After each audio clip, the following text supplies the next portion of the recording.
Kinukwento ko ni Sir Don, sabi ko, alam niyo, Sir Don, galing no, ang ganda ng Naraluna, na Aguinaldo, lahat, sabi ko, makakabilib, sabi ko. Pero ako, sabi ko, kung gagawa man ako ng isang hero, na kwento ng isang hero, sabi ko gano'n. Sabi ko parang hindi ko yata kaya yung mga yun. Kasi hindi articulate eh. Una-una, paulit-ulit ko sabi, hindi ako marunong mag-English. Hindi ako marunong mag-Espanyol. Kumbaga hilaw. Alam ko na yung kakayanan ko eh. Sabi ko, alam niyo pinakakaya ko dyan? Bonifacio. Sabi ko bakit? Kasi sabi ko yung pagiging batang kalye, yung sinasabi nga lang, hot temper, yung dedikasyon, yung puso, sabi ko gano'n. Sabi ko kahit natutulog ako, pagbangon ko, kaya ko yan. Kasi sabi ko nga, yung advantage mo, yung second skin mo siya. Yung alam na alam mo yung buhay na gano'n, alam na alam mo yung pagkatao na gano'n.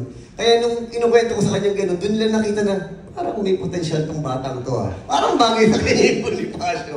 Yun, doon po na ano yun, Mamaloy. Doon po nangyari yun. Kaya nung sinabi ko talaga, kasi ako bilang artista, alam ko naman yung limitasyon ko. Pero nung sinabi nila sa akin Bonifacio, hindi ko inakala na sabi ko nga, isa sa mga pinangarap ko na mangyayari ngayon dahil gagawin namin pelikula.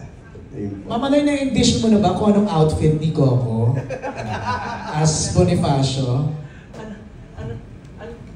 Ay, oo, syempre yung iconic, kailangan yung ano kami sa chino, tsaka yung ano, diba? Yung pants na pula. Oo. At saka kung kailan daw babalik yung character niya sa Batang Quiapo. Ay, nandun yan! Natsugi na ba? Na-preempt tuloy, MJ, yung Ay, sorry.